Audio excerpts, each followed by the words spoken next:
¿Aló? Bueno, entonces ya vamos a dar, no por concluido, pero por terminada la parte más académica del evento, y lo vamos a hacer con un panel de conclusiones. Este panel consta de 3 partes: 3 minutos de agradecimientos no institucionales y el panel en sí, y los avisos de cierre o avisos parroquiales que incluyen agendas académicas finales 2018 y 2019 y otras cositas. Para este panel de conclusiones quise invitar varias voces que nos han acompañado en estas 4 jornadas de intercambio académico. Para esto les entregué esta mañana 2 preguntas que, a mi modo de ver, resumen todo lo que hemos discutido. Pero antes de llamarlos, quiero comenzar agradeciendo primero a John Acevedo y a Yarixa, que estuvieron al pie del cañón con la difusión del evento, un trabajo arduo y más cuando recibían mensajes a las 2 y 3 de la mañana de Cecilia o míos. 2, a los chicos del proyecto Precisión Conceptual en el marco de la salud sexual y a los chicos del semillero de investigación del grupo de investigación en terminología y traducción por todo el apoyo en la logística de estos 4 días y por todo el apoyo académico, o sea, haberse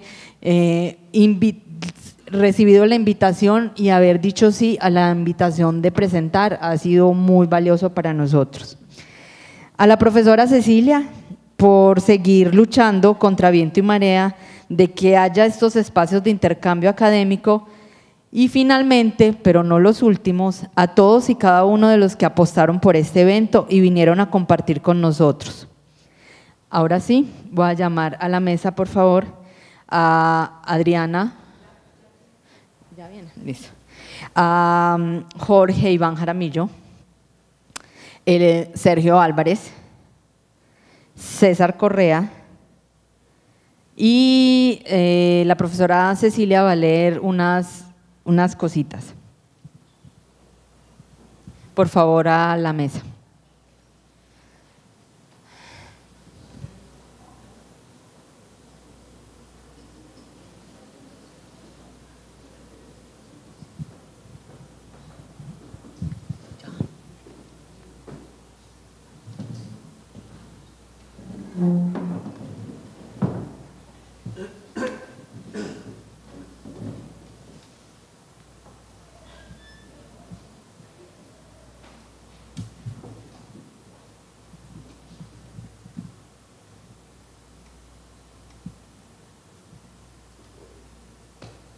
Bueno, mientras que esperamos a Adriana, las 2 preguntas centrales de este panel de conclusiones son: ¿cree usted posible la existencia de ese una subrayado, de una pedagogía que genere reconciliación, perdón y paz?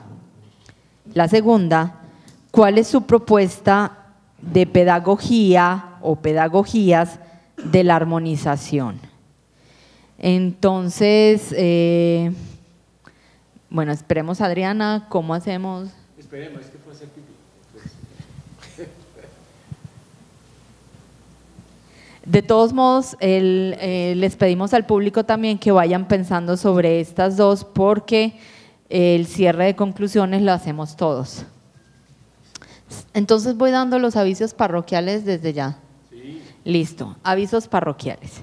Primero, en la semana de Pascua les enviaremos el formato o las indicaciones editoriales para los artículos, porque la Universidad de Medellín nos aprobó la publicación de un libro con los artículos de todas estas presentaciones y de pronto otros artículos invitados.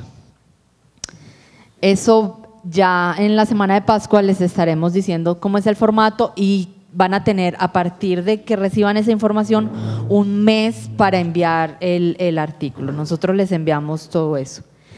Bueno, Adri, entonces adelanté un aviso parroquial y ya, Adriana, no sé si tú quieres comenzar con la respuesta de las preguntas, porque como estamos solidaridad de género. Mucho empezar.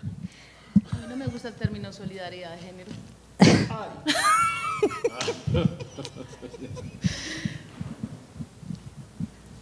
Bueno. ¿Cree usted posible la existencia de una pedagogía que genere reconciliación?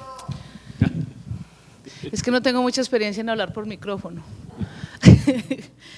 ¿Cree usted posible la existencia de una pedagogía que genere reconciliación, perdón y paz? Esa sería la primera pregunta.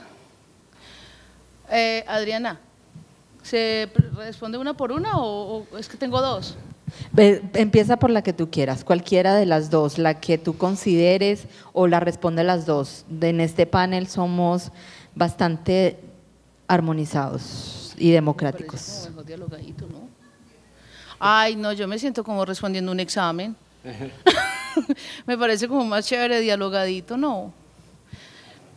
Bueno, la pedagogía, la existencia de una pedagogía que genere reconciliación, perdón y paz, yo creo que no solamente se puede hacer, sino que es muy necesaria en la situación actual que tenemos en el país, siempre y cuando dejemos como esas teorías y todos esos constructos tan racionalizados y empecemos a trabajar un poco más las emociones y los sentimientos que mueven a los grupos, a las bases, y siempre y cuando no se siga aplicando de un modo vertical, es decir, desde los que conciben la paz hacia abajo. Más bien consideraría que es un ejercicio que se debe realizar desde abajo o desde las personas, y por abajo no considero que sea la gente que esté abajo como menos, sino las bases, porque teorizamos todos, las ONG, las organizaciones, los grupos, y al final lo que llega a las personas que realmente son las afectadas y que han vivido es como un ripio, cuando ahí es donde esté realmente la semilla de donde debe brotar la pedagogía de la paz, para mí. Sergio, que es el más chiquito de la mesa. Más chiquito, es más grande, ¿verdad? Bueno, yo voy a hablar y voy a retomar un poquito algo que mencionamos en la ponencia mi compañero y yo, y es que también existen ciertos grupos que inician como ese proceso de reconciliación y como de evolucionar en el problema, porque estoy completamente de acuerdo en que muchos de los proyectos grandes y que son como académicos, por decirlo así, se teoriza, pero no se lleva a la práctica, pues a los que verdaderamente sufrieron el conflicto y los que verdaderamente deberían desempeñar esas tareas y recibir como esos apoyos emocionales o estratégicos, como que queramos tomarlo, no llegan. Pero asimismo hay movimientos de resistencia, hay grupos que por medio de muchas cosas, del arte, de la agricultura, que logran evolucionar y logran hacer un proceso en el que perdonan, en el que no olvidan y llegan como a esta reconciliación, al perdón y la paz, sin necesidad de teorizar tanto, sino más bien practicando y apoyándose en el arte y en otras cosas. César o Jorge.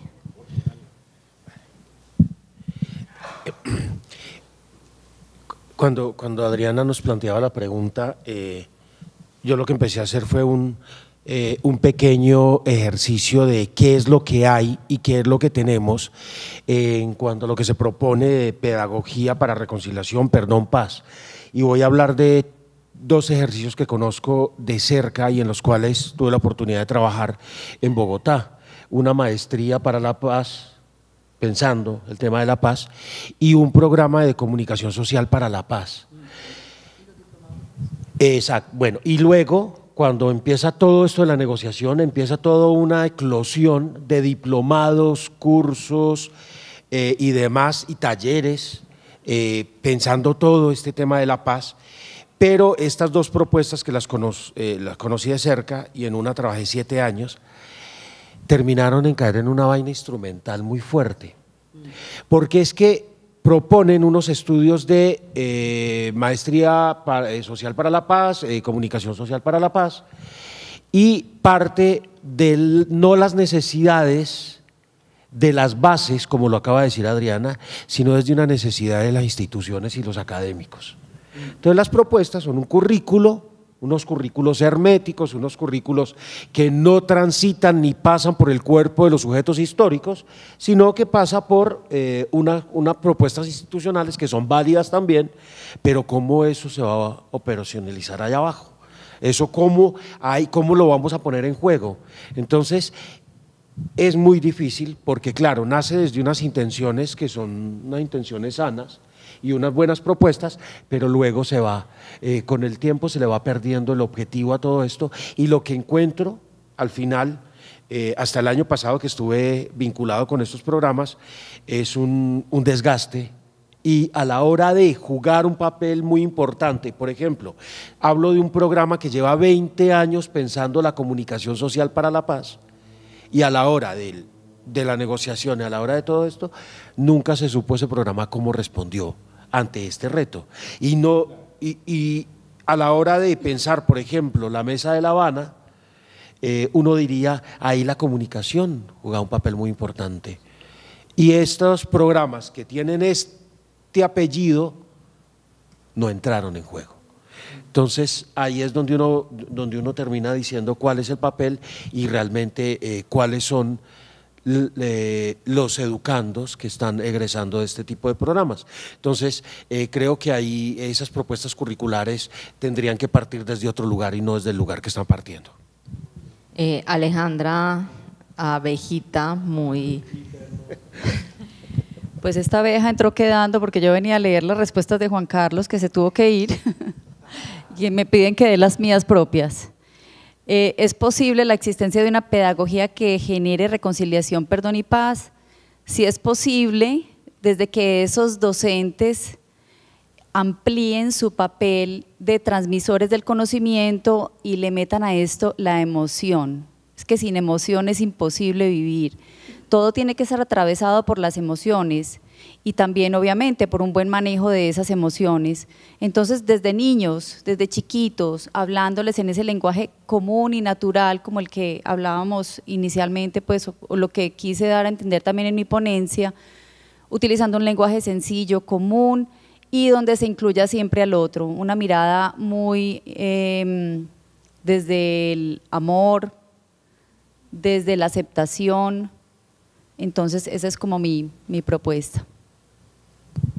César.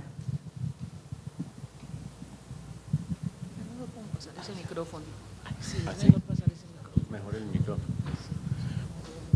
Oye, Adriana, fíjate que yo estaba pensando en dos cosas, con lo que planteaba también Jorge y con Sergio, y finalmente el tema de las emociones de Alejandra. Lo primero, como pedagogo, yo diría que tendría la esperanza de que una pedagogía se cosa en el doble sentido. Primero, que se cocine, ¿no? Y segundo, que sea un urdimbre, o sea, que se pueda construir.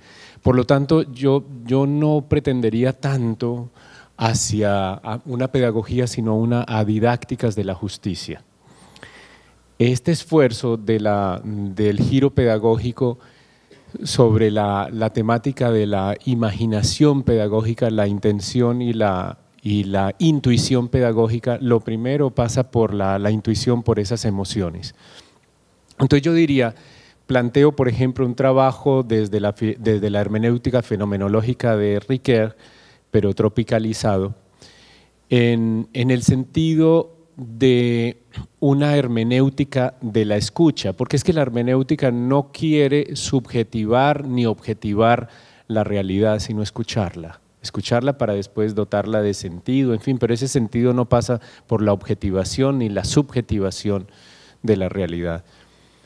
Y eso sugiere, esa es la primera, la segunda sería unas epistemologías plurales en clave de diálogo, pensando la armonización no como universalización, ni la armonización como concepto, sino armonización epistemológica.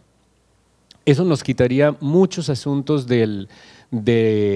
nos abriría un campo y nos acotaría nuestro objeto de estudio, en el sentido que ya no hablaríamos de cualquier concepto, sino de un concepto situado. Y para mí es muy importante hablar de un concepto situado porque es una comunidad de prácticas con la que dialogo o donde estoy inmerso, que es pues esta apuesta fenomenológica. Y en esta apuesta fenomenológica está Octavio Paz, que me encanta eso. El ojo no es ojo porque ve, sino porque nos ve. Y eso es muy, muy interesante en el sentido de ese funcionalismo que tenemos con los términos, de plantear esto es paz, esto es cultura, esto es una pedagogía.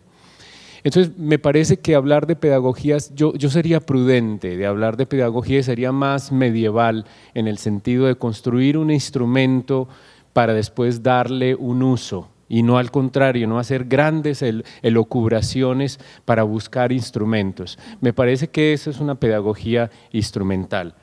Y termino con esta posibilidad de la alteridad en el diálogo y de la hermenéutica de la escucha. Ayer nos decíamos, Adriana y yo, después de la obra de teatro, ¿qué hay que decir? Nada, nada.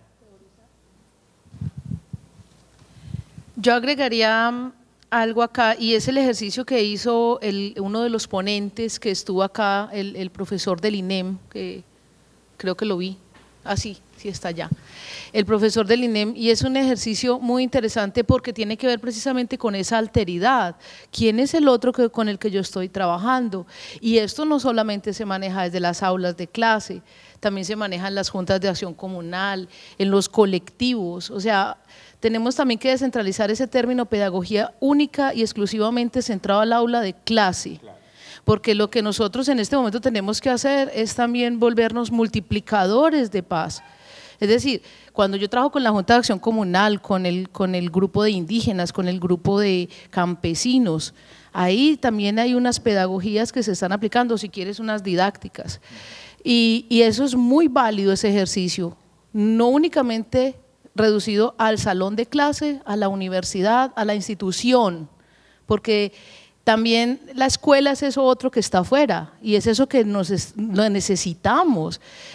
La universidad y muchas instituciones educativas tienen totalmente claro el proceso de la política en este momento, pero cuando yo me subo al taxi y escucho las razones que me dice el taxista y él me intenta adoctrinar a mí, ahí está haciendo pedagogía y eso es lo que vemos en la cotidianidad. Me parece que hay como que repensar ese término pedagogía con respecto a los diplomados. Yo me hice un diplomado de paz, me lo hice con la Universidad Distrital ahorita en noviembre.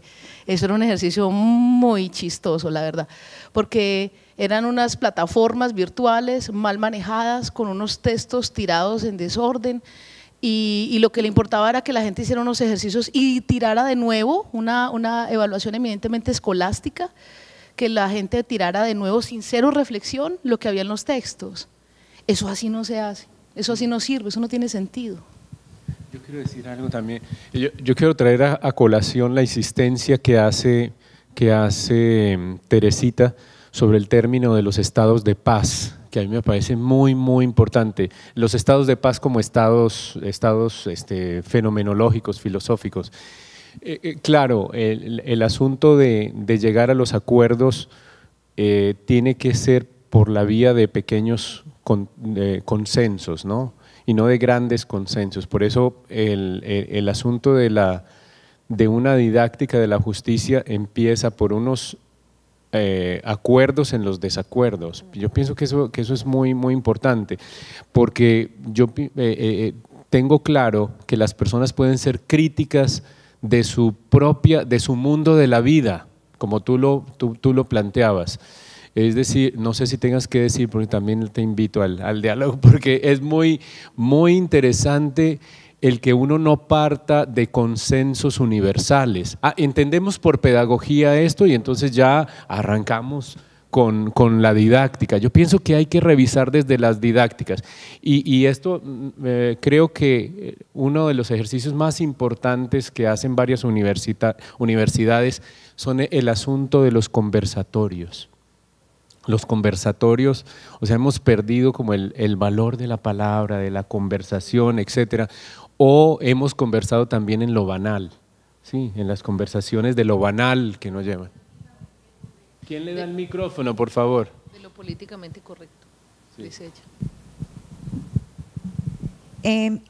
Bueno, una cosa que a mí me parece que uno nunca puede perder de vista es que el conflicto es inherente, es propio de toda sociedad y cuando nosotros estamos hablando, digamos, de un país como Colombia que está construyendo su propia andadura hacia la paz, hacia la reconciliación, digamos, que por supuesto se va a demorar mucho tiempo, décadas, diría yo.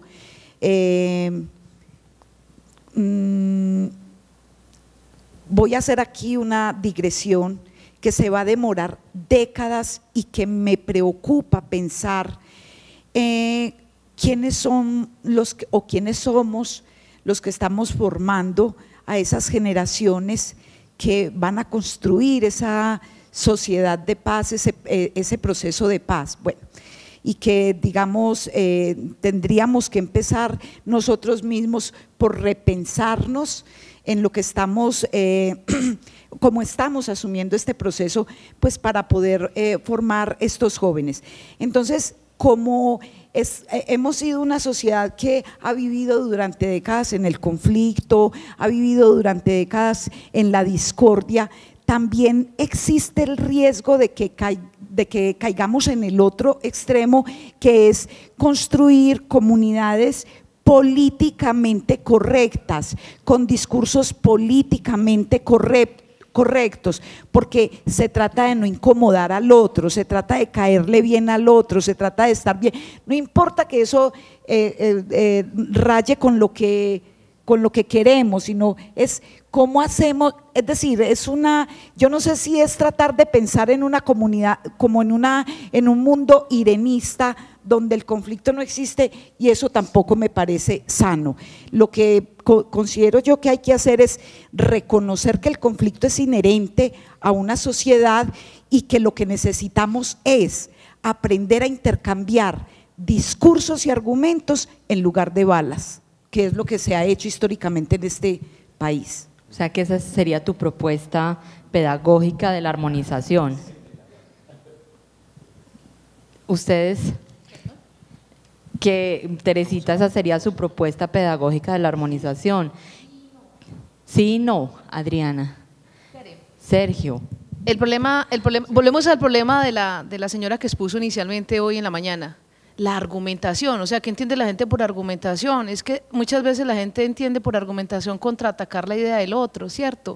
O sea, no es una idea, digamos, pensada desde y para el otro y también para mí, o sea, esa construcción. Y entonces también se corre el peligro de que el argumento, se cambie la bala por el argumento, en el sentido de que el argumento se convierta en una forma lingüística para atacar al otro.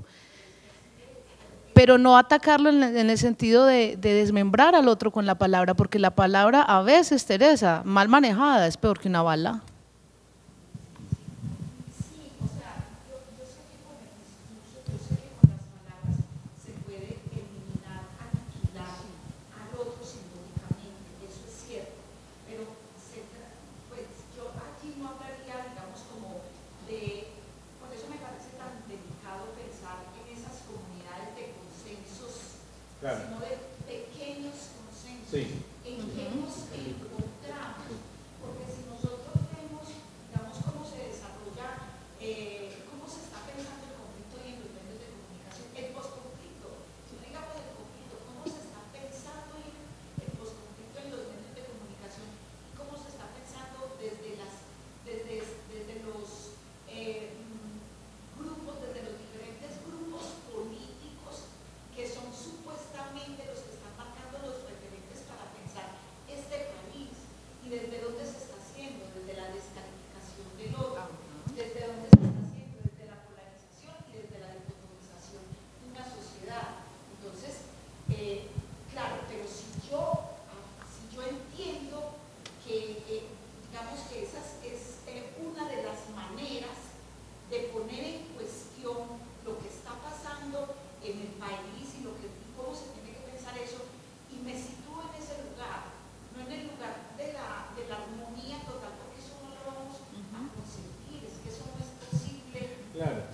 Bueno, pero no, Sergio, dale. Yo quiero poner un comentario ahí, y es que yo estoy de acuerdo. A mí me parece que argumentar es muchísimo mejor que estar en un campo de batalla constante y estar en un peligro, pues porque me parece que la vida es indispensable, todos importamos.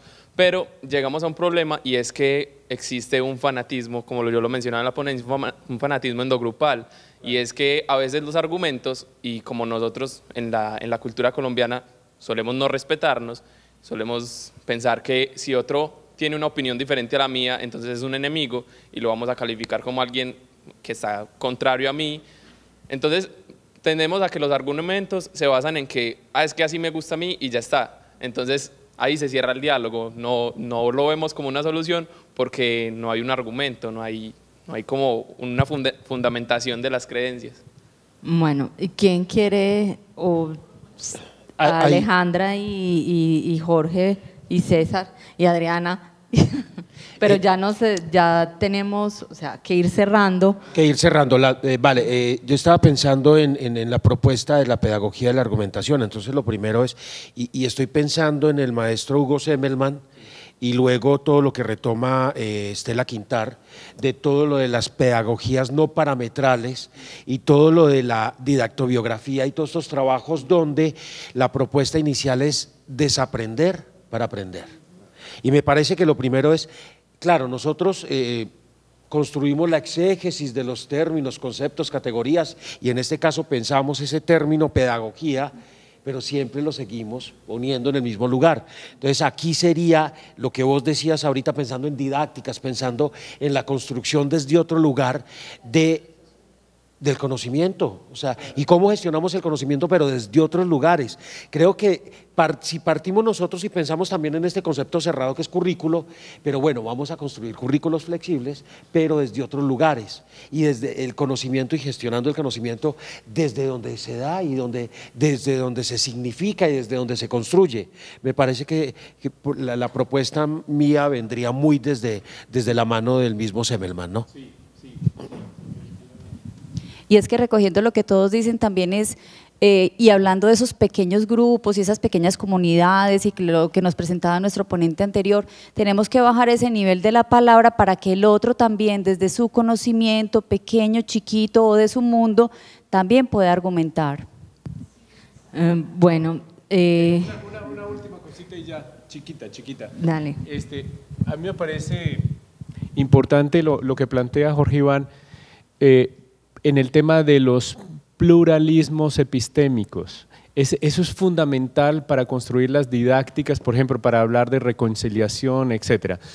Yo me acuerdo de Nietzsche cuando hablaba sobre los griegos, en un texto que hablaba, no recuerdo el nombre en este momento, disculpen, pero que hablaba sobre los griegos y decían, eran tan supremamente neuróticos con el conocimiento que una vez que inventaban un concepto inmediatamente querían vivirlo, experimentarlo. Entonces a mí me parece, es una clave muy muy interesante, porque colocar pedagogías, yo insisto que colocar el término de pedagogías, es que miren, está en los estados de paz, en traducción, sobre la traducción en Ricoeur, en el debate de las interpretaciones también en Ricoeur, sobre el tema de nombrar, de poner, por ejemplo, pedagogía del mal. Él no habla de una pedagogía del mal, porque una pedagogía, y es en lo que estoy metido, tiene una intencionalidad muy, y perdonen la insistencia, muy aristotélica. Estamos pensando en la eudaimonia o estamos pensando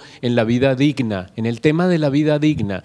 Y si ese no es el panorama de una pedagogía, yo pienso que desestimaríamos mucho lo que plantea Freire sobre la palabra hueca, ¿sí? Y la palabra hueca creo que puede ser también un término para decir, bueno, vamos a hacer la pedagogía de la reconciliación. Sí, y alguien te llama del ministerio y dice, da 20 talleres sobre la pedagogía de la reconciliación. Y creo que esto es banalizar El tema es mucho más campirano, es mucho más vernáculo, es mucho más de la comunidad con la que trabajo, pero consensos con la comunidad y no llegar a ilustrar.